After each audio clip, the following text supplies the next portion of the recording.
Amen. No, so syempre hindi ko naman kaya po 'yun, no? Baka pumayat ako. Hindi niyo na makita yung tiyan ko, di ba? Pero salamat po sa Panginoon. Sabihin niyo sa katabi niyo, Blessed Sunday. Ayan. Blessed Sunday, no? At truly nga mga kapatid, katulad sa devotion kanina ni Brother Carl, no, yung pag ino-honor talaga natin sa Lord, yung buhay natin, ay nandoon yung paglago sa pananampalataya at sa lahat ng aspeto ng buhay natin, no? So nakikita natin yan and we will be a living testimony, no, habang tayo ay nabubuhay that Jesus is our Savior, tayo ay nagtitiwala sa Kanya. Amen? Handa na po ba tayo to receive God's Word? Amen! Praise God! Ang title po natin mga kapatid, Trust and Obey. No? Let's read one more time. 1, 2, 3, go! Trust and Obey. Ayan, no? Related dun sa ating kinanta, di ba? Pagtitiwala at pagsunod sa Panginoon. Napakahalaga po nito sa buhay natin, no? Dahil kung minsan dumarating sa struggles, dumarating sa stress, no? Sino dito yung mga stress? Ayaw umamin. Sino dito yung mga stress, no? So, lahat tayo nakakaranas, wala naman exception, tama? Mga kapatid, there are pressures everywhere, no? Pero there's no other way, mga kapatid, but to trust and obey the Lord para po tayo ay magkaroon talaga ng katagumpayan. Sabihin mo sa katabi mo, victory. Ayan. Trust and obey, no? And it will result to victory. Ayan. So, pag-aaralan po natin mga kapatid, walang iba kundi si Prophet Elijah. No? Sino nakakilala ito kay Propeta Elijah? O kay Elias? No? Nung nakaraang linggo, si Haring David, no? And then 2 weeks ago, di ba, si Solomon. So napaka-interesting ng mga pangyayari sa buhay nila at nakaka-relate tayo. Sino dito nakaka-relate doon? Sa buhay ni Haring David, no? Yung temptations sa buhay ni Solomon, ganun din, no? Na hindi dapat tayo magpakampante, hindi dapat tayo kumbaga maging complacent, no? Huwag natin sabihin, ay matagal na ako sa Lord, matibay ako, no? Ay talagang alam ko na yan kasi ilang years na ako sa Panginoon, no? So hindi ganoon mga kapatid ang tinuturo sa atin ng Biblia, kundi magtiwala at sumunod sa Panginoon. Amen. Now si Prophet Elijah, yung mga key or highlights ng buhay niya, napakarami, makulay ang buhay ni Prophet Elijah, gaya ng marami sa atin dito, no?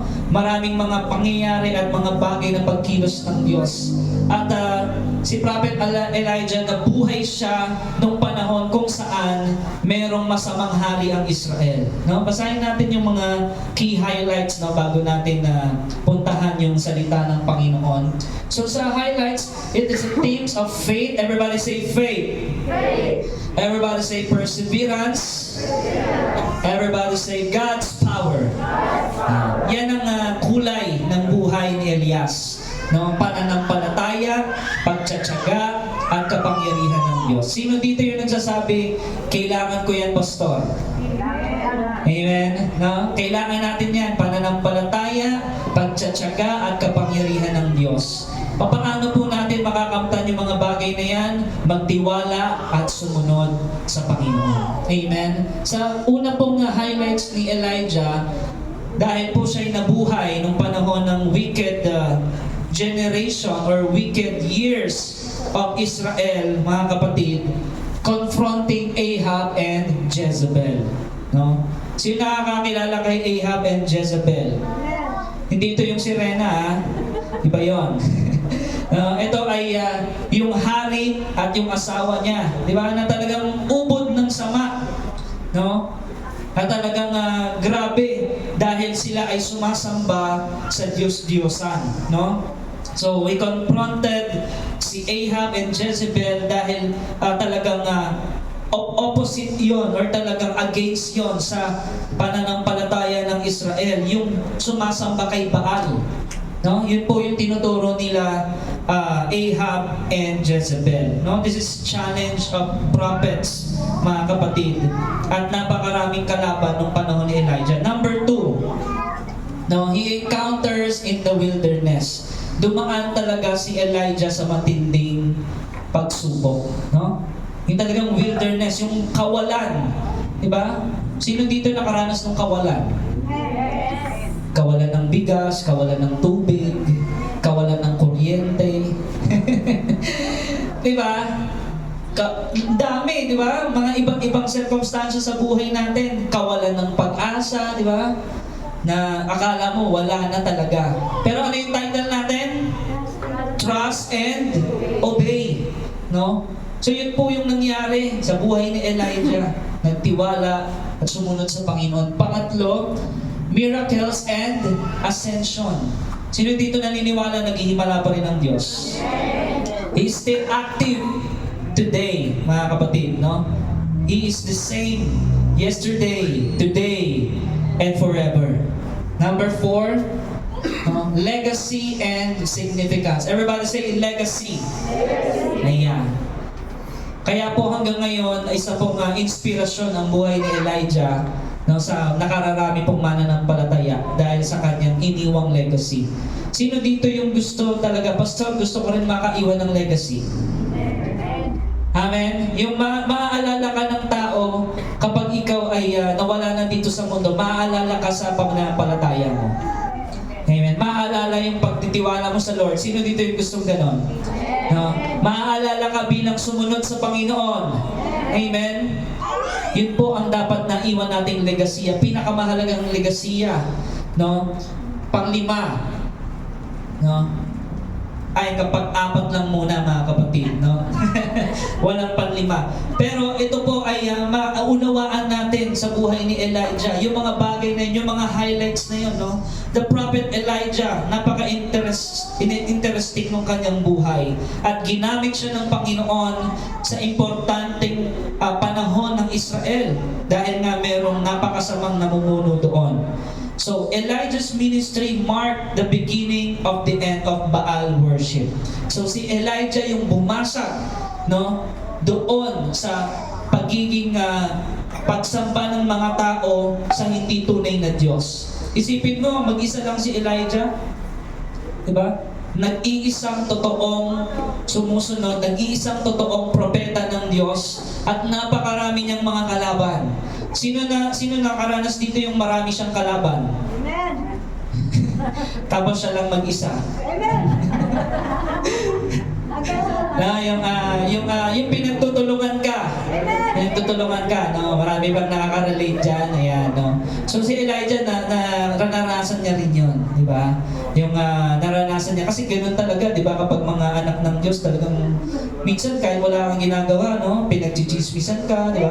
Kasi sikat kasi ang mga anak ng Diyos eh. Di ba? Sikat. So maraming mga talaga dyan, mga criticism, no? Pero tayo ay nakafocus lang sa Panginoon, no? Kaya sabi, at times, si Elijah talaga nakaranas siya ng mga ganung mga bagay, persecution, no? Mga against sa kanya ng mga tao, no? He was bold and decisive. Pero nakaranas din siya talaga ng fearful and tentative moments, mga kapatid. Pero ang mahalaga doon, mga kapatid, si Elijah ay naka-recover. Everybody say recovery. Yan. Sa tuwing tayo ay bumabagsak or nadarapa, ang Lord ang nagbabangon sa atin. Amen. Kaya napakahalaga nung pagtitiwala at pagsunod sa Diyos. No? Elijah, a prophet of God. Basahin natin sa 1 Kings. No? Si Elias ay isang propetang taga-Tisbe sa Gilead. No? Sinabi niya kay Ahab, saksi si Yahweh ang buhay na Diyos ng Israel na aking pinaglilingkuran. Hindi uulan, ni hindi magkakahamog sa mga darating na taon hanggat di ko sinasabi. Next. No? So, yung legacy at yung ginawa ni Elias, mga kapatid, no? Beginning at verse 1 ng chapter 17 ng unang hari, ay talagang nilabanan niya yung kasamaan. Sino dito yung gustong labanan yung kasamaan? No? Labanan yung kasamaan, no? Or ikaw ba yung tipo ng tao na minsan nakikisama ka na rin? Kasi masyadong madami yung masasama, kaya sasama na lang ako. No? Pero ibahin nyo si Elijah, kahit siya lang yung mag-isa, Tapos merong gobyernong talagang masama, kinompronta yun ni Elias, no? Kahit sa King James Version natin, basahan, ayan sa verse 2. Pagkatapos sinabi ni Yahweh kay Elias, umalis ka rito at magtago ka sa batis ng Karit sa silangan ng Jordan. Maiinom mo ang tubig sa batis at may inutusan akong mga uwak na maghahatid sa iyo ng pagkain. Praise the Lord! Everybody say, praise the Lord! Amen. So, nung kinumpronta ni Elijah yung hari na sabi niya, hindi uulan. Grabe yung panalangin ni Elijah, no? Hindi uulan. At magkakaroon talaga ng tagtuyot.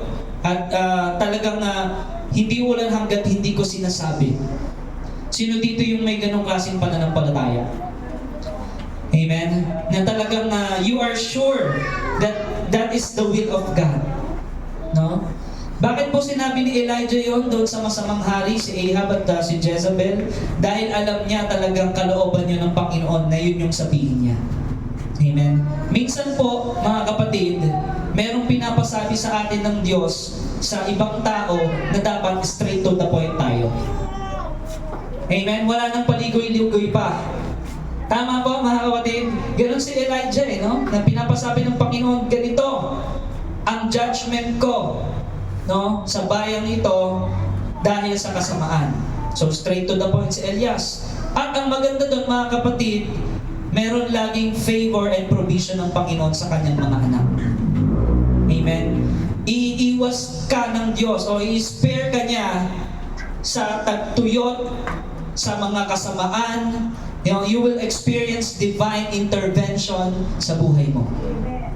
Amen. At malinaw na malinaw, sinabi ni Yahweh, umalis ka rito at magtago.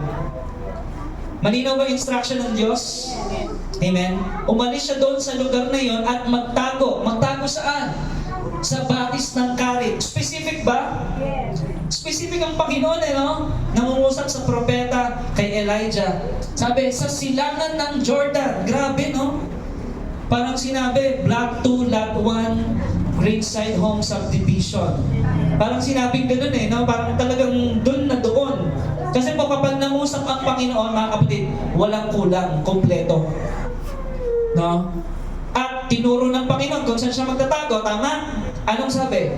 Maiinom mo ang tubig sa batis at may inutusan akong mga uwak na maghahatid sa iyo ng pagkain. Grabe, may food panda tsaka Grab. Mga kapatid, no? May magdi-deliver sa iyo doon, Elias, magtago ka lang doon, akong bahala sa pagkain mo. Praise the Lord! Amen? Sino gusto yung ganito yung talaga maranasan niya? No? Nasa gitna ng kawalan, di ba? Tagtuyot, hindi umuulan, grabe. No? At alam natin, nasa last days tayo, mga kapatid, no? May giyera sa Israel, may giyera sa Russia, di ba?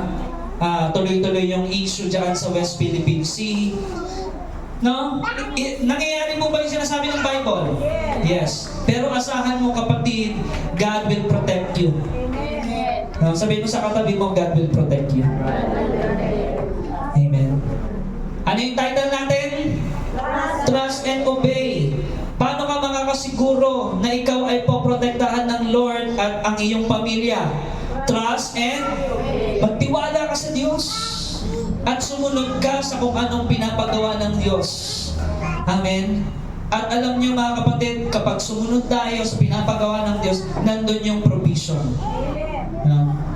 Kahit hindi nabasa ba natin kung hiniling ni Elijah yun dito? Wala ka nang mababasa dito, Lord, paano na ako? Wala nang ulan, walang tagtuyot na, wala akong pagkain. Nabasa ba natin nagganon si Elijah? Wala eh. Di ba? Nakinig lang siya sa Panginoon, sinunod niya, di ba, trust and obey. Sinunod niya instruction ng Panginoon, maiinom mo yung tubig doon, hindi doon madumi Hindi doon yung tubig na parang kape, na lumabas sa gripo, parang kape. Hindi. Hindi ganun yung tubig doon. No? Malinis ang tubig doon sa silangan ng Jordan, doon sa batis ng Karit. No? Ibig sabihin, sinave ko yun, Elias, para sa iyo, Masarap po pakinggan, amen? Ang sinabi ng Panginoon, para sa iyo yung pagpapala na yan, sinave ko talaga yan para sa iyo, para sa panahon na to. Amen? Sino naaalala dito yung pandemic? Na yung mga nangyayari ng pandemic. Amen? Naranasan niyo ba yun na kawalan, di ba? Parang ako po talaga tinamaan ng matindi no, yung pandemic. Pero naalala ko yung salita ng Panginoon, oo nga, magtiwala at sumunod sa Kanya. At magtatagumpay ka. Amen? Trust in the Lord with all your heart and do not lean on your own understanding. Acknowledge Him in all your ways and He will make your path straight. Amen? So, may tubig dun sa batis at merong pagkain. Kumpleto ba? No? Kahit kailan hindi po nagkulang ang Diyos. No? Verse 3. Ano nangyari? Sa verse 5 na, ano sabi? Sinunod nga ni Elias ang sinabi ni Yahweh. Ano daw? Sinunod nga. Diba? So, halimbawa, dito sa DOCGM, no? May papagawa ang Panginoon. Sino dito yung handang sumunod? Amen. Amen. Yun makakaranas ng pagpapala. Yung mga hindi sumusunod, wala yun. Hindi makakaranas. Kasi nga, kung may papagawa, anong sabi ni Elias? Sinunod nga niya. Tama mo mga kapatid, pag sinusunod talaga natin ang kalooban ng Panginoon, nandun yung blessing eh. No? Sabi doon, lumakad siya at nanirahan sa may batis ng Karit sa silangan ng Jordan. No? Umaga at hapon. Ano daw? Umaga at hapon. May Food Panda, may Grab, no? Na dumarating, nag-deliver. So umaga, may mga uwak, hindi lang isa yung uwak ha, mga, di ba? So si Elias, di ba, hintay-hintay lang siya, waiting lang siya, no? Siguro kung sa panahon natin ngayon, di ba? Well, Facebook lang si Elias, no? Tagal nung Grab Di ba? Parang gano'n eh. Nagpapahinga siya kasi naghihintay siya ng go signal ng Lord kung kailan siya aalis doon. Tama? No? So umaga may nagdadala, hapon may nagdadalang pagkain at umiinom siya dun sa batis. Nauubos ba yung pagkain tsaka yung tubig? Hindi. Pag si Lord ang nagpala, hindi nauubos.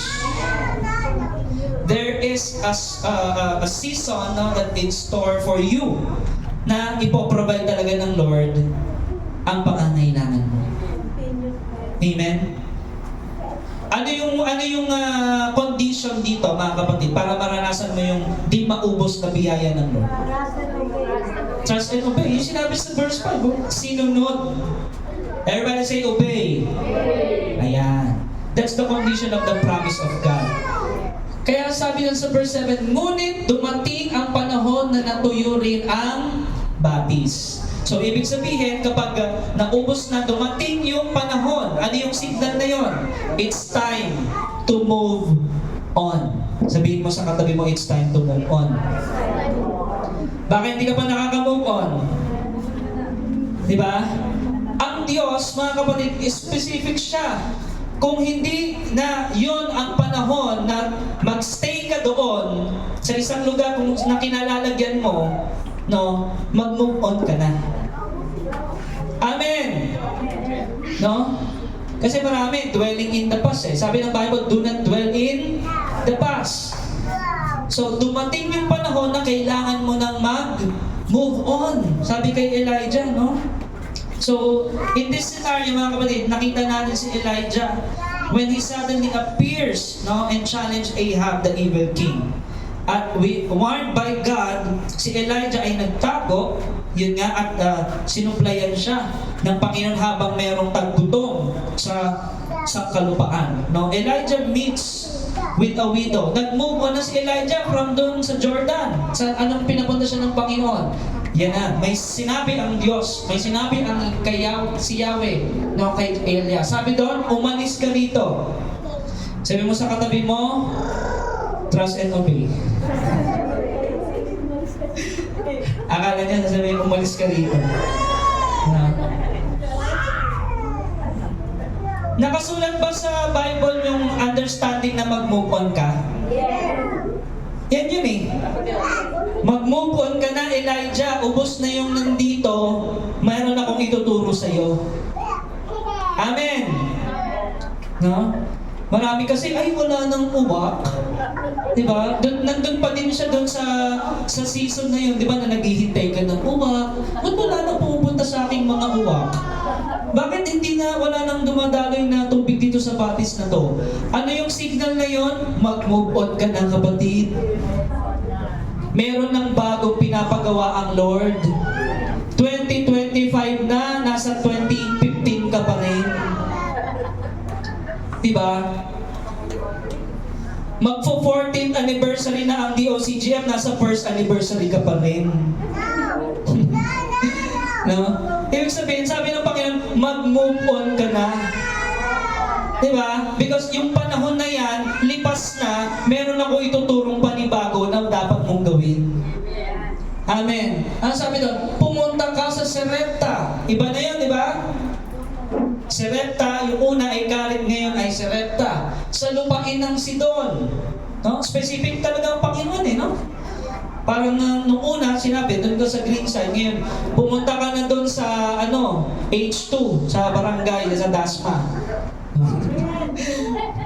Yan sabi ng Lord. Amen? So pag narinig mo ba yun sa Panginoon, sino dito yung gusto talaga sumunod? Amen. Amen. Yung sinasabi niya, yes Lord, susunod ako dyan. Amen. No? Kaya sabi doon, may inutusan akong isang byuda na magpapakain sa iyo roon. Taas kamay po ng mga byuda. Okay? Handa niyo na po akong pakainin. Hallelujah. No? So, ang sabi doon, grabe, no? Andun yung mga uwak, yung una, di ba? Dideliver sa kanya, siguro napagod na. Nawala na yung mga uwak. So, pinapunta na ng Lord, no? Sabi doon, punta ka sa Sarepta. Meron akong inutusan doon byuda. No? Ang pangalan niya ay Virgie. Sa H2 nga sinanibig yun. So, doon ka nga pupunta Hindi, meron pagkain doon. Sabi na pupunta ako doon, meron pagkain doon. Pag sinabi ng Lord, meron yan. Wala pa na ng Lord. Praise God, no? So, kaya ang sabi doon ng Panginoon, punta ka na doon. Meron akong widow na inutusan doon sa neighboring country. No? At sabi niya, and through her obedience to Elijah's request, God provides food. Everybody say provision. Praise God. Basahin natin. Ano nangyari doon? Pumunta nga siya roon. Sumunod ba ulit si Elijah? Sumunod. Hindi siya yung tanong-tanong, sino yung byuda doon, Lord? Hindi ko nga kilala yun. Ano yung H2?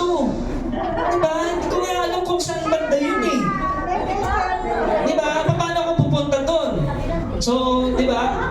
Hindi alam ni Elijah kung sino yung byuda na nandoon. Tama? Pero basta sinabi ng Lord, may inutusan na ako doon, may sinabihan na ako doon, pupunta ka na lang doon. Amen. Sino nakaranas dito ng parang ganyan sitwasyon?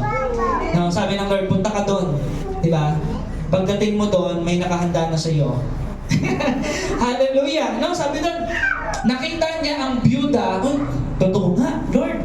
May byuda, di ba? Totoo, hindi nagsisinungaling ang Panginoon na namumulot ng panggatong. So, nadatnan niya doon, namumulot ng panggatong, no? Si Nanay Bing nandun. Namumulot doon siya ng panggatong, no? Nakita niya. So, sinabi niya sa babae, maaari po bang makainom ng prime water? Ay, hindi, ng mineral water. Ganyan.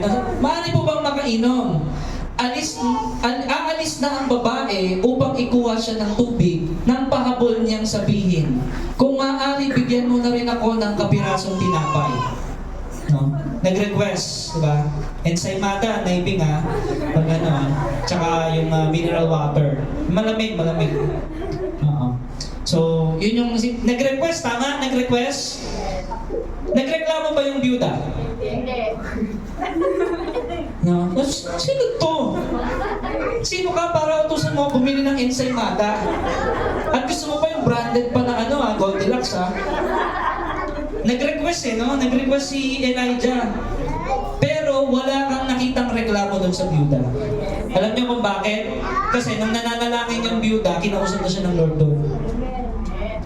Amen? Amen, mga kapatid? Kinausap niya na, oh, may pupunta sa iyo dyan, propeta, ha? I-welcome mo siya. Amen? Kinausap na siya ng Lord eh. I-welcome mo siya at makikiinom siya sa iyo at makikikain dyan sa inyo. Kasi nga, tagtuyod na sa buong lupain. No? So yun po yung nangyari. Kaya, anong nangyari? Sinunod ba nung babae? Sumagot ang babae. Saksi si Yahweh ang inyong buhay na Diyos. Na-recognize niya ba si Elijah? Bilang sumasamba kay Yahweh? Yes. No? Na wala kaming tinapay. Mayroon pa kaming kaunting harina at ilang patak ng langis. Namumulot nga ako ng panggatong upang lutuin iyon at makakain man lamang kami ng anak ko bago kami mamatay. Sinabi sa kanya ni Elias, huwag kang mag-alala. Yan na. Sabi mo sa katabi mo, huwag kang mag-alala. Puro ka kasi wala eh.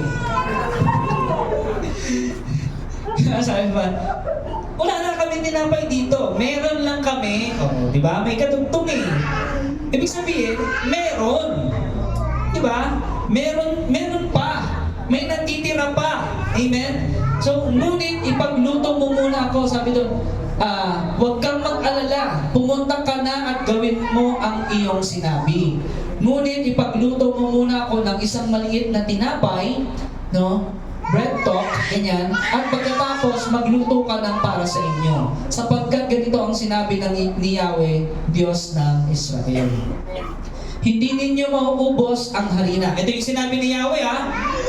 Basahin natin, sabay-sabay.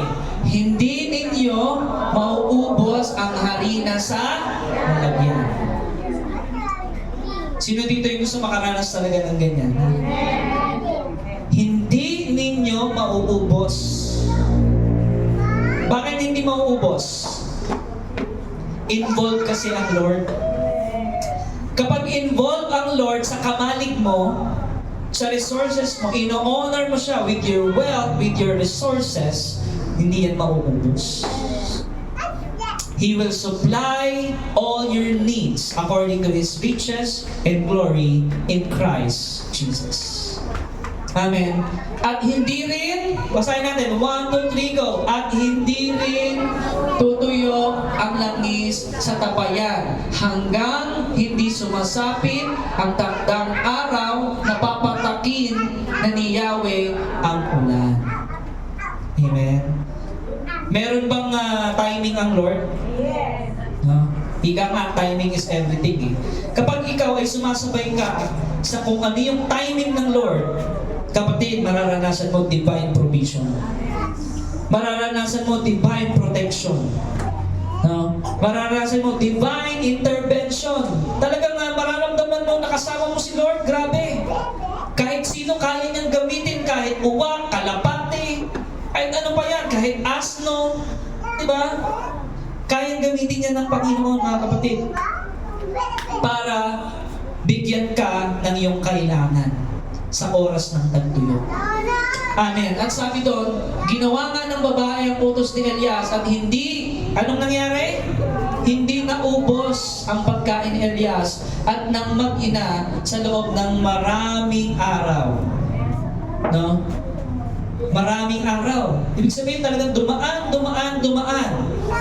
Ang maraming araw, hindi naubos. Sa tingin niyo, bakit hindi naubos? Analyze verse 16. Ano yung susi para hindi maubos? Ginawa nga ng babae ang utos. Trust and obey. No? Ginawa ng babae ang utos at hindi naubos ang pagkain. 16. Hindi nga naubos ang harina sa lalagyan, hindi rin natuyo ang langis sa sisidlan, tulad ng sinabi ni Yahweh sa pamamagitan ni Elias. Last verse. Verse 16. Hanggang verse 16 lang pala yun, no? So, yun po mga kapatid, naranasan ni Elias from Jordan to Sidon, naranasan ni Elias talaga yung provision ng Panginoon. Amen, mga kapatid. So, ano yung matututunan natin dito? Miracles still happening today. Naniniwala ba tayo doon mga kapatid? Sinaniwala dito, mayroon pa rin miracle today. Kahit ngayong moment na to, nagsasalita ako, pwedeng mag-milagro ang Lord sa iyo. Palakpakan mo ang Panginoon. Amen. Yung tinignan mo ba yung lagayan ng bigas mo or, di ba? Yung bank account mo or what? No? Ano yung susi kapatid? Gawin mo yung utos ng Lord at makikita mo ang kamay ng Panginoon kumikilos sa buhay mo. Amen. No? Kasi ikaw tingin ka ng tingin kung meron pa o wala na. Diba? Sabi ng babae, ay, koonti na lang to eh. Diba? Ay, meron na lang ako, ganito na lang eh. 20 na lang yung laman ng wallet ko eh. Diba? So, may mga ganong ng instant sa buhay. But, to trust and obey, that is the secret for you to experience extraordinary life. Amen. Trust and obey. Yun po yun mga kapatid. Kaya the lesson for the believer is that if we walk in fellowship with the Lord and obey Him, we will be open to His will. Heaven shall be open into your life. When you trust and obey the Lord your God. Amen. We will be open to His will. Kalooban ng Lord ang mangyari. And when we are open, when we are in the will of the Lord, He fulfills all of our needs. Amen ba yun mga kapatid? Kung hindi ka hahakbang para sumunod sa Panginoon, mararanasan mo kaya ang provision? Pray ka ng pray. Bless me Lord, bless me Lord. Bigyan mo ako ng ganito. Heal me Lord. Diba? Give me good health. Pero kung hindi ka susunod sa Panginoon, hindi mo mararanasan yun. Kung hindi mo gagawin yung pinapagawang assignment sa iyo ng Panginoon at marami kang excuses, marami kang dahilan, hindi mo mararanasan ang divine provision at intervention ng Lord. Malinaw ba yun sa atin? That is the principles, no, of the teaching of our God, mga kapatid, no? When you trust and obey, He will fulfill His promise. He will fulfill all your needs. He will meet all your needs. No? Matthew 6:33 pa rin yan eh. No? Sino nakabisado dito nun? No? Habang umiinom ako ng tubig, kasi yung tubig ko. Ayan, Matthew 6:33. 1, 2, 3, go!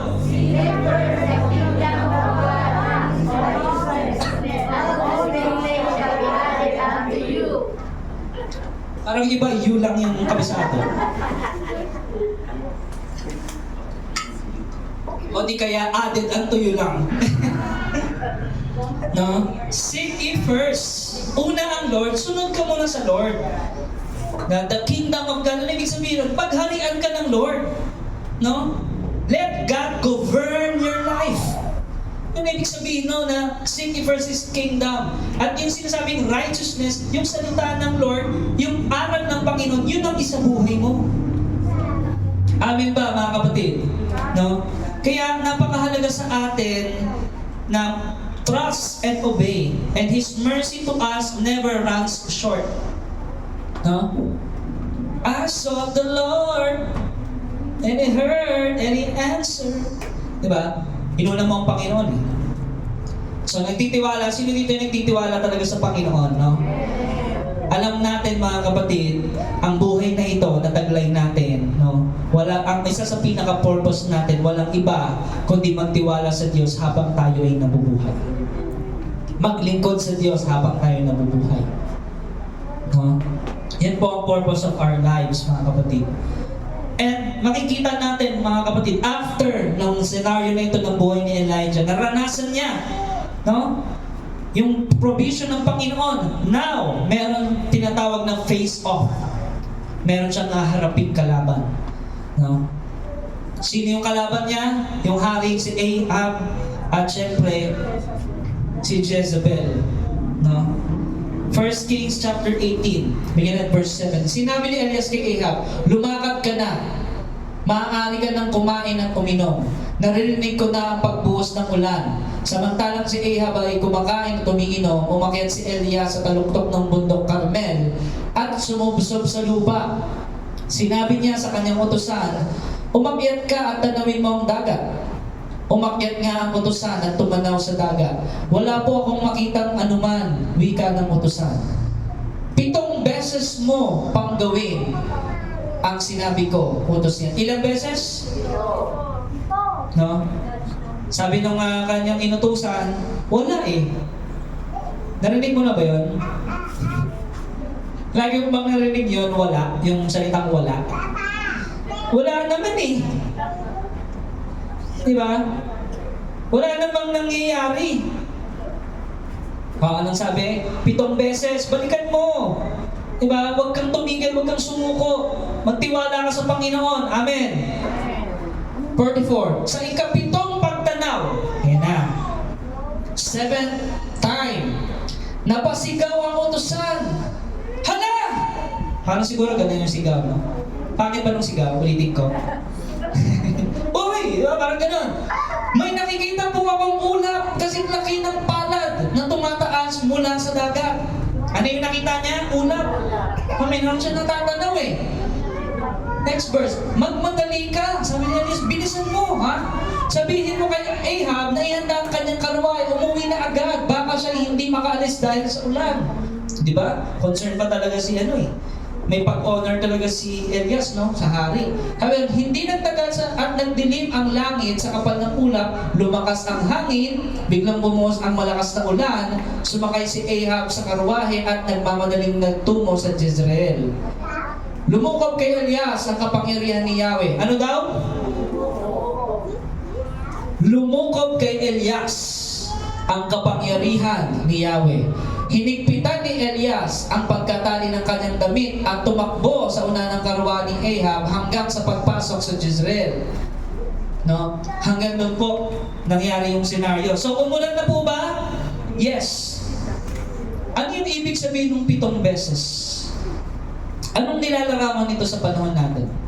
Diba? Nung una, wala. Diba? Pangalawa, wala. Pangatlo, wala pa rin. Pang-apat, wala pa din. Pang-5, wala pa din. Pang-6, napapagod na ako, pastor. Wala pa rin eh. Diba? Pang-7, meron na akong nakikita. Praise the Lord. No? So, this one is very significant talaga sa atin, mga kapatid. Ano yung inaaral sa atin ng Lord dito? Magtiwala ka sa Panginoon.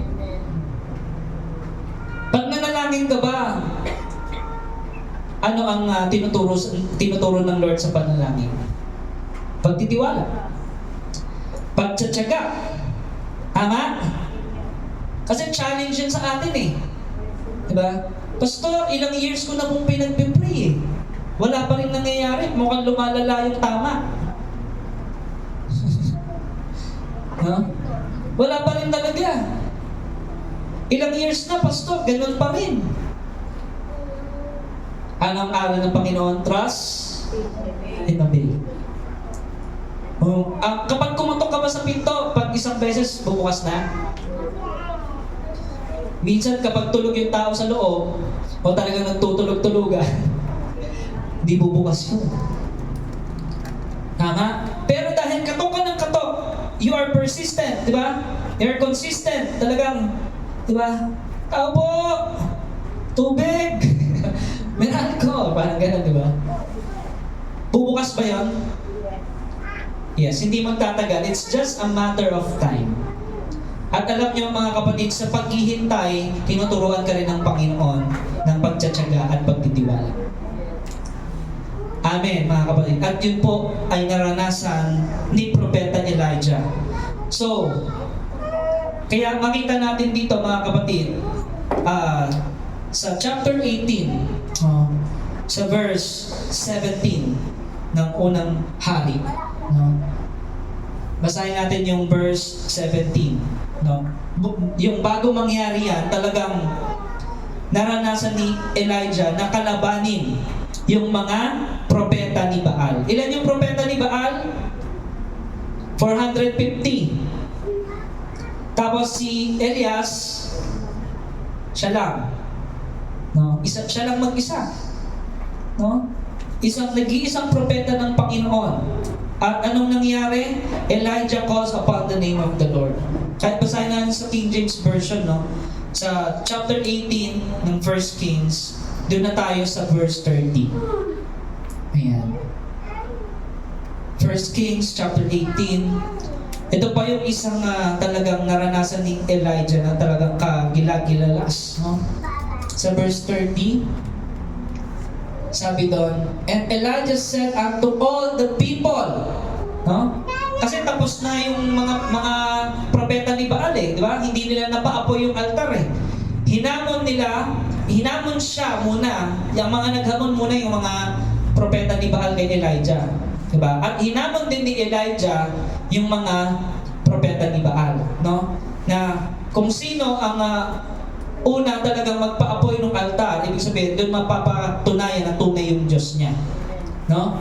So, nung si Elijah na, sabi niya sa Israel, come near unto me. And all the people came near unto him, and he repaired the altar of the Lord that was broken down. And Elijah took 12 stones. Ilan? 12 stones. Specific po yung mga numbers na to kasi ito talaga yung utos ng Panginoon sa kanya. According to the number of the tribes of... Bakit 12 stones? What's the symbol? Tribes of 12 tribes, no? Sons of Jacob. Unto the whom the word of the Lord came, saying, Israel shall be thy name. Yung Jacob to Israel. And with the stones he built an altar. Yung symbol nun, yung Israel. In the name of the Lord. And he made a trench about the altar as great as would contain 2 measures of seed. So gumawa siya doon ng trench. And he put the wood, yung panggatong, nilagay niya doon, na silalansan niya doon, and cut the bullock in pieces, and laid him on the wood. And he said, fill 4 barrels with water. Anong pinagawa? Punuin nyo yung mga drums, no? ng tubig. And pour it on the burnt sacrifice on the wood. Ang tanong, kapag pinuno ng tubig yung altar, aapoy ba? Ba't di aapoy? Tubig yun no? Ang tubig, yun ang panlaban sa apoy. Tama? Ano sabi sa verse 34? And he said, do it the second time. Hindi pa nasiyahan si Elias. O sige, buhusan niyo pa ulit. So, nag-umapaw na. Grabe, 4 barrels, 8 na, no? 4 and inulit pa. So, 8 barrels, drum. Talagang binuhos dun yung mga tubig. And they did it the second time. He said, do it the third time. Ilan na? 12 na, no? Amen, pangatlo 4, 4, 4. So sabi nila, and they did it the third time. And the water ran round about the altar. Talagang umapaw yung tubig sa paligid ng altar. And he filled the trench also with water mula dun sa ibabaw hanggang sa buong altar. Nakita po ba natin yung picture? At ano nangyari sa 36? And it came to pass at the time of the offering, evening sacrifice, Elijah the prophet came near and said, Lord God of Abraham, Isaac, and of Israel, let it be known this day that thou art God in Israel, and that I am thy servant, and that I have done all these things at thy word. Ginawa ko ang mga bagay nito dahil sa sinabi mo. Amen? Trust and obey. Ikaw ba, kung pagaganahin mo yung logic mo, magpapaapoy ka ng altar, pero sabi ng Lord, buhusan mo yan ng maraming tubig. Gagawin mo ba? O baka yung iba magdadalawang isip? That's very illogical. No? Ba't mo sa akin ito pinapagawa, Lord? Mapapahiya lang ako dito. Yan. May mga ganyan ka bang time sa buhay mo na nagdududa ka sa Panginoon na ayaw mong sumunod dahil iniisip mo na mapapahiya ka kapag ginawa mo yun? Pero sabi ni Elijah, you're my God, you're my Lord, at ginawa ko ang mga bagay na ito dahil sa sinabi mo. Amen. Amen. You're the God of Abraham, Isaac, and Israel. Nananalangin si Elijah, mga kapatid. No? Ano nangyari sa verse? Tuloy natin, 37. Hear me, O Lord, hear me, that these people may know that Thou art the Lord God, and that Thou art turn their heart back again. Para maibalik ang bayan mo sa iyo, Panginoon, pakinggan mo ako. Anong sabi? 38. Then the fire of the Lord fell. Notice, the fire of... Kanino galing yung apoy? Praise the Lord. Marunong magbasa ang Leo CGN, no? The fire of the Lord fell and consumed the burnt sacrifice, and the wood, and the stones, and the dust, and licked up the water that was in the trench. Ano nangyari? No? And when all the people saw it, they fell on their faces, and they said, The Lord, He is the God. The Lord, He is the God. No? Nakita natin picture kanina. Parang ganun lang yun. Pero, kung i-describe pa natin, mas malaki pang apoy dyan. Saan galing yung apoy? Sa Lord, no? Bumagsak mula sa langit. Tama po, mga kapatid? Bumagsak mula sa langit, papunta doon sa altar. At nakita yun ng buong Israel. Sino naniniwala dito kaya ba rin gawin ng Panginoon ng miracles today? Amen. Amen. Kailangan lang ng mga believers in these last days. Kailangan lang ng mga nagtitiwala at sumusunod sa Diyos at makikita ng mga tao that your God, my God, our God is great. Amen? Amen? Yun po mga kapatid may pinapagawa ang Lord. Merong gustong ipakita sa atin ng Panginoon. But are you willing to trust and obey His word? No? Ayan, sabi sa verse 40, no? And Elijah said unto them, Take the prophets of Baal. No? Dapit niyo yan. Yung mga propeta ni Baal, yung mga bulaang propeta na yan. Let not one of them escape. And they took them. And Elijah brought them down to the brook Kishon and slew. Pinagpapatay yung lahat ng bulaang propeta ni Baal. Amen. So grabe po mga kapatid ang nangyari. Elijah calls upon the Lord. Everybody say, call upon the Lord. Sabihin mo sa katabi mo, call upon the Lord. Kailan yung huling tumawag ka talaga sa Panginoon ng matindi? No? Sino dito talaga yung tumawag? Kailan yung huling tawag mo sa Lord ng matindi talaga? Lord, pakinggan mo ako, Lord. Meron po ako matinding laban, Panginoon. Diba? Feeling ko po ako lang mag-isa sa laban na ito. Sino yung may ganong scenario? Amen. Amen? Lord, alam ko ikaw lang makakatulong sa akin. Yes. Lord, nagtitiwala ako sa iyo sa sitwasyon kong ito. Yes. Alam ko hindi ako mapapahiya, Panginoon. Amen. Amen? Yan po ang totoong puso ni Elijah, pananampalataya sa Panginoon. And they, sabi doon, nagwagi nga po si Elijah sa pagpapatotoo at ang Israel ay nanumbalik sa Diyos. No? It was then that Elijah and the people killed of all the false prophet of Baal. Deuteronomy 13 verse 5. This is in compliance with God's command.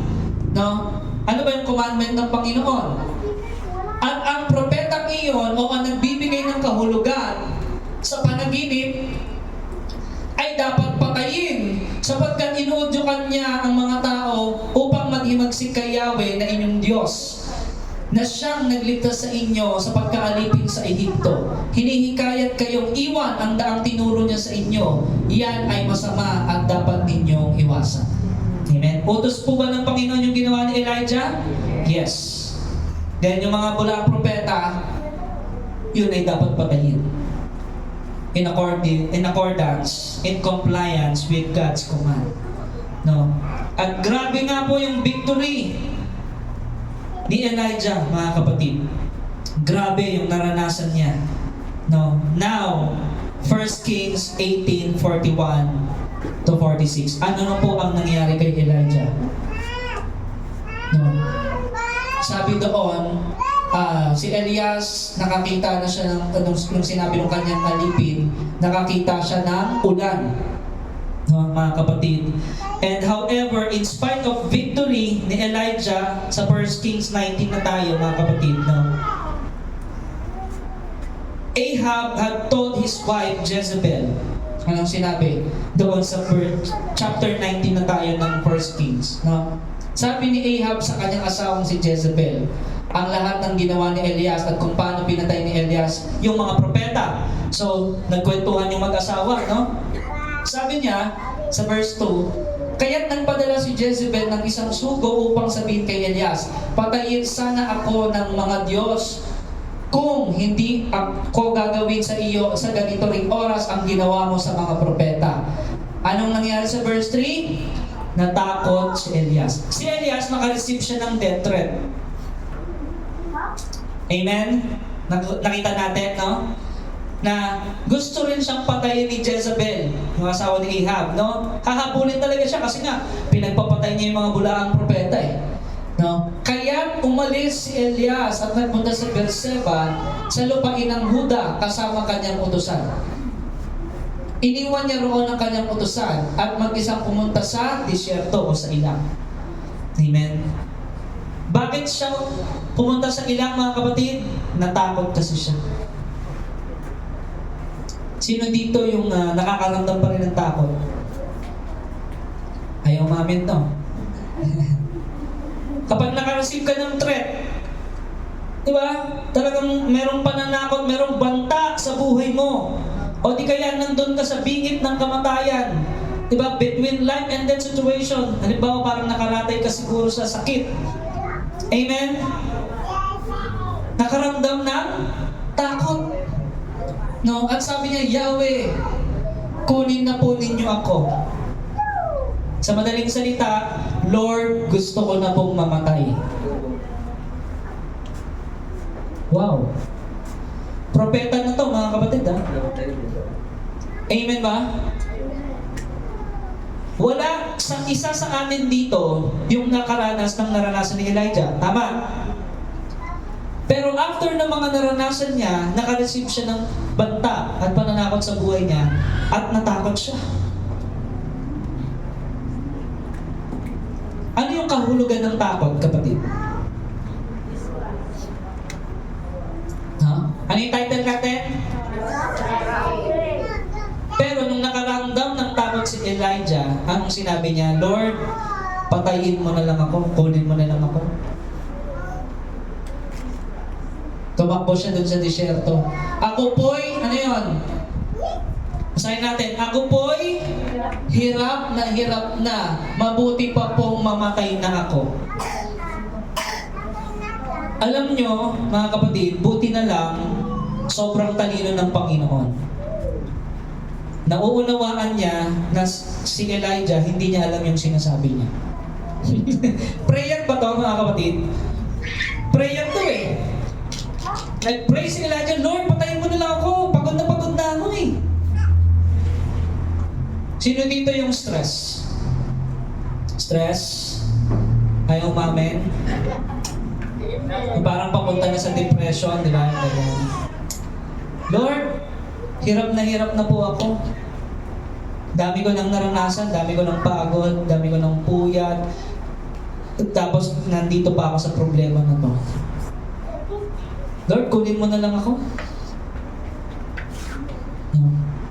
Buti na lang hindi sinabi ng Lord, okay, answered prayer. Hindi ka na. Pangahas ka. Hindi ganun eh. Ang Lord natin talaga mabuti. Nakinig siya, okay. Papakinggan ng Panginoon, parang gumaganon eh. Okay. Parang tatay dun sa anak niya, okay. Di ba?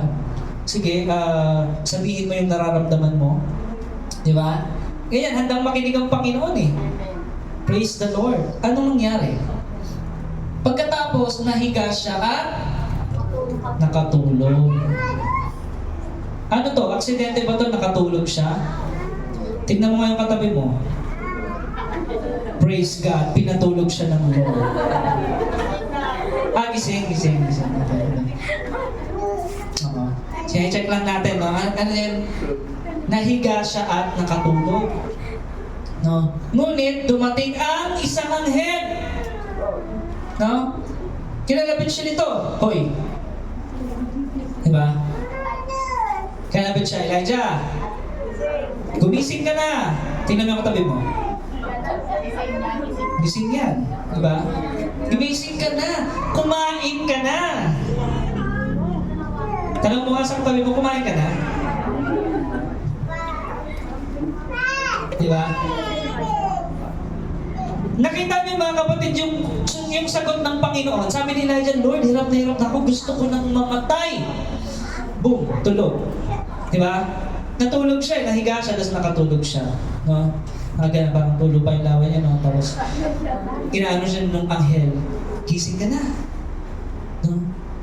Kumain ka na. Anong next? Nang siya'y lumingon, nakita niya sa may ulunan ng isang tinapay na niluto sa ibabaw ng mainit na bato. Sino ang pinakamagaling magluto sa lahat? Si Lord. Amen, mga kapatid. Secret recipe to, ah. Hindi sinabi dito kung anong klaseng tinapay yun. Kung gardenia ba yan, or diba, bread talk, or diba, French baker. Walang sinabing ganun eh. Basta, niluto yun sa ibabaw ng bato. Grabe, fresh na fresh yun. At tubig sa isang lalagyan. Praise God! Sino dito yung pag-stress ka, umiinom ka ng tubig? Mga kabataan? Hello? O di kaya pag-stress ka, no? 2 chili pansit canton, and then milk tea frap. Stress ako eh. Stress eating. Diba? Dadagdagan ko pa ng sisig. At saka dadagdagan ko pa ng lechon. Diba? Para maging healthy, lalagyan ko ng konting lettuce. Para yung lechon, ilalagay ko sa lettuce, Korean. Ganon ka ba kapag stress? Di ba? Makikita natin dito mga kapatid, no? Natatawa tayo pero totoo. Ang Lord, alam niya yung talagang pangangailangan ng katawan mo. Hindi soft drinks, hindi juice, ano yan? Tubig. At pag pinag-aralan yan sa siyensya, talagang tubig ang kailangan mo pag stress ka. Amen, mga kapatid. Hindi chichirya, hindi junk food, di ba? Hindi McDo, hindi Jollibee, hindi yan ang kailangan mo. Kailangan mo masustansyang pagkain kapag stress ka. Napansin mo ba yon? Kapag stress ka, tapos kumain ka pa ng mga hindi masustansyang pagkain, lalo kang na-stress. Biblical ba, mga kapatid? Yes. So sabi doon, kumain nga siya at uminom, pagkatapos ay nahiga ulit. Sino dito yung kain tulog? Mami na. Ayaw tumaas ng kamay, nahiya, no? So, next verse. Ngunit bumalik ang anghel niya, ginising muli siya. Sabi, bumangon ka na at pinakainan naman siya. Anong ibig sabihin nito, mga kapatid? Ibig sabihin, kulang na sa sustansya ang katawan ni Elias. Kaya siya nasi-stress. Kulang siya sa tulog. Kulang siya sa masustansyang pagkain. Tama po? Kaya pala siya stress. Bumangon ka at kumain, napakahaba pa ng lalakarin mo. Amen. Pine-prepare ka ng Panginoon. Next. Kumain nga siya muli, uminom. Pagkain iyo'y nagbigay sa kanya ng sapat na lakas. Diba? E nagpe-pray ka ng good health, high blood ka. Tapos ang luto nyo sa bahay, diba? Lechong paksiw. Lord, maging healthy po ako sa pagkain na to. Pinag-pray mo pa, no? May kasamang Coke kasalo. Diba? Lechon paksiw, Coke kasalo, at saka mamantikang fried rice. Wow. No? So, ganun ba yung kinain ni Elias? Hindi po. Nakita niyo mga kapatid, pati yung sa pagkain, alam ng Lord kung anong dapat sa iyo eh. Amen? Para mawala yung stress mo. So, sabi doon, 40 araw, 40 gabi hanggang sa Sinai, ang bundok ng Diyos. So, in short mga kapatid, may inutos sa kanya ang Panginoon, pero sa journey niya, si Lord ang nag-provide ng kailangan niya. Amen, mga kapatid? Sino dito yung nagtitiwala sa Lord? Alam ng Lord yung pangangailangan mo. Alam ng Lord, hindi mo kailangan ng milk tea ngayon, tubig kailangan mo. Amen. Alam ng Lord, hindi isang drum ng kape ang kailangan mo, kundi tubig ang kailangan mo. Amen. Amen, no? Hindi, pag pag stress ka, I want to go to Starbucks. Diba? Tapos, dun sa labas ng Starbucks, may nagiinit ng kape. Saan ang kape? Starbucks, diba? So, hindi yun ang kailangan, mga kapatid, diba? Dapat sapat na tulog, sapat na sustansya ng katawan. Para mawala yung stress. Detoxify. Amen ba, mga kapatid? So, it is then that the Lord instructed Elijah to stand. Everybody say, stand! Stand on the mountain as the Lord passed by. Ano nangyari? Pumasok siya sa isang iyong iba't doon nagpalipas ng gabi. At nagsalita si Yahweh, anong ginagawa mo, Elias? Sabihin mo sa katabi mo, anong ginagawa mo?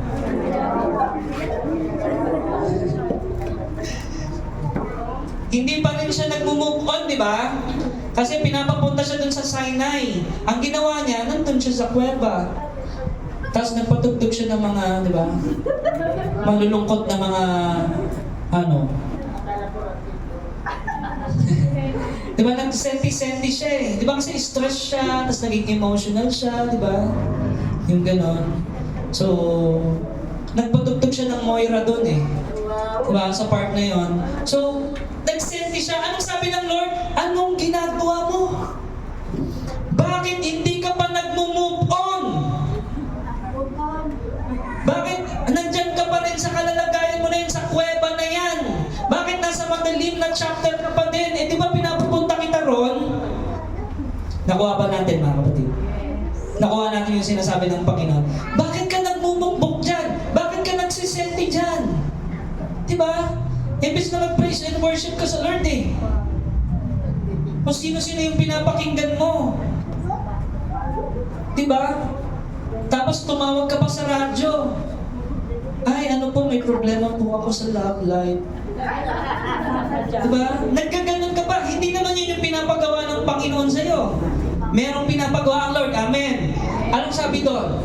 Verse 10, matatapos na, no? Yahweh, Diyos na makapangyarihan sa lahat, ikaw lang po ang pinaglilingkuran ko sa tanang buhay ko. Subalit sinira po ng bayang Israel ang kasunduan sa inyo. Winasak nila ang inyong altar, pinatay ang inyong mga propeta, ako na lang ang natira. At pinaghahanap na nila ako para patayin. Ganito ang sagot sa kanya, lumabas ka. Sabihin mo sa katabi mo, tumayo ka. Huwag mo palabasin. Diba? Lumabas ka at tumayo sa ibabaw ng bundok sa harapan ko. Pagkasabi nito'y dumaan si Yahweh at umihip ang napakalakas na hangin. Naranasan ba na yung presensya ng Lord? Yes. Sumabog ang bundok at nagdurog-durog ang mga bato sa lakas ng hangin, ngunit wala sa hangin si Yahweh. Nang tumigil ang hangin ay lumindol, ngunit wala sa lindol si Yahweh. Wala siya doon. Ano nangyari? Pagkalipas ng lindol ay kumidlat, ngunit wala sa kidlat si Yahweh. Pagkalipas ng kidlat, narinig niya ang isang banayad na tinig. Anong nangyari? Lumabas si Elias, tinakpan ng balabal ang kanyang mukha, at naghintay na sa bunganga ng kuweba. Narinig niya ang isang tinig, sabi, bulong lang to yung still small voice, sabi sa English, Elias, anong ginagawa mo rito?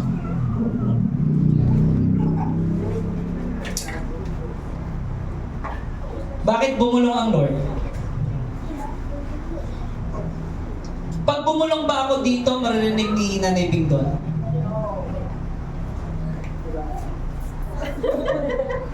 Hindi niya alam yun. Kung ano yun. Bakit sino yung makakarinig ng bulong? Yung malapit. Now, nakuha niyo ba yung mensahe? Bakit bumulong ang Diyos kay Elias? Kasi malapit siya kay Elias. Kapatid, kapag malayo ka sa Diyos, hindi mo marinig ang bulong ng Diyos. Amen. Bumulong ang Panginoon eh. Pagkatapos ng mga kalamidad, bumulong ang Lord. Elias, anong ginagawa mo dito? Di ba may inutos ko sa'yo? Ano yung sabi sa next verse? sinabi sa kanya ni Yahweh, bumalik ka sa ilang, doon sa Damasco. Tapos pumasok ka sa lungsod, buhusan ng langis si Hazael bilang hari ng Syria at si Jehu na anak ni Nimsi bilang hari ng Israel. Buhusan mo rin ng langis si Eliseo na anak ni Safat na taga-Abel Meholah bilang propeta na nahahalili sa iyo. So merong inutos ng Panginoon. Amen. Nakuha natin mga kapatid. Ano yung title ulit? Trust.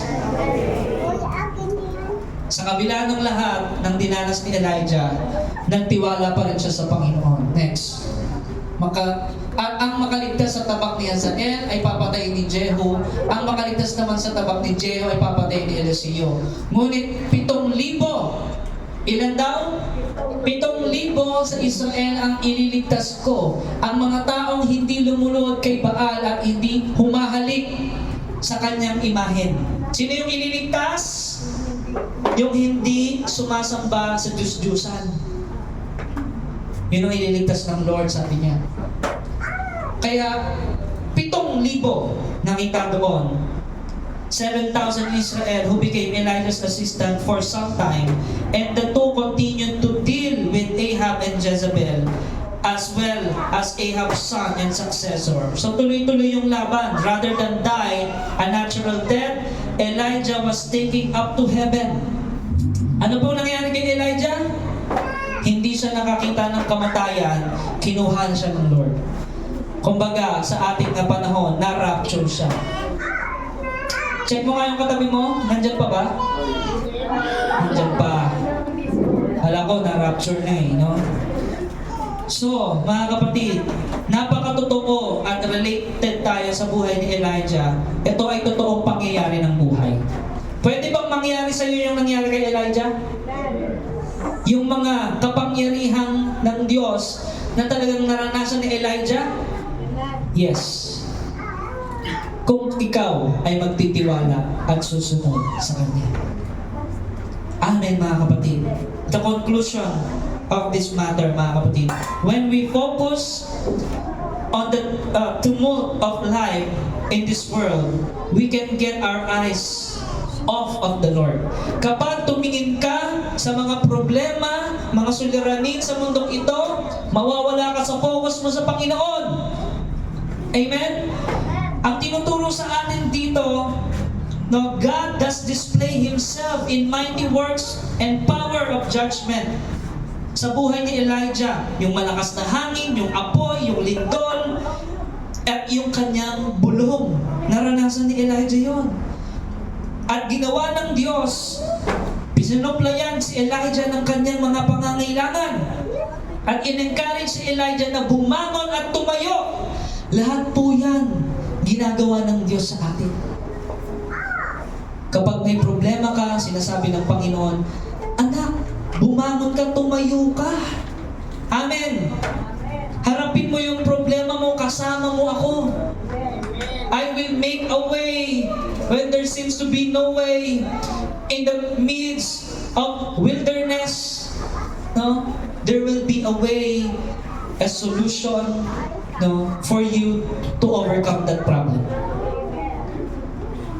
At narinig ni Elijah ang boses ng Panginoon, lumakad siya at nagtiwala sa Panginoon, sumunod sa sinabi ng Panginoon. Kaya mga kapatid, we can find encouragement. Ini-encourage tayo ng story ni Elijah na merong victory. Everybody say victory. Victory. Merong reward. Reward. Struggle is real. Struggle is real. But so is God. Totoo na may struggle, pero totoo rin ang Diyos natin. Palakpakan natin ang Panginoong Diyos. Hallelujah! Sobrang hirap ng dinanas si Elijah, pero miraculously, nagtagumpay siya. Kung tayo ay magtitiwala, susuko, magpapasakop sa Diyos, God can use us powerfully. God can use you mightily for His kingdom purposes. Sino dito yung nagsasabi, Pastor, gusto ko po magamit ng Panginoon talaga? Parang wala, no? Amen. Sino dito yung nagsasabi, gusto talaga sumunod sa Panginoon? Amen? Yes. And doon mo mararanasan kung kagila-gilalas ng kapangyarihan ng Lord. Amen. I want to pray for you, mga kapatid, no? As we sing the trust in God, no? As we sing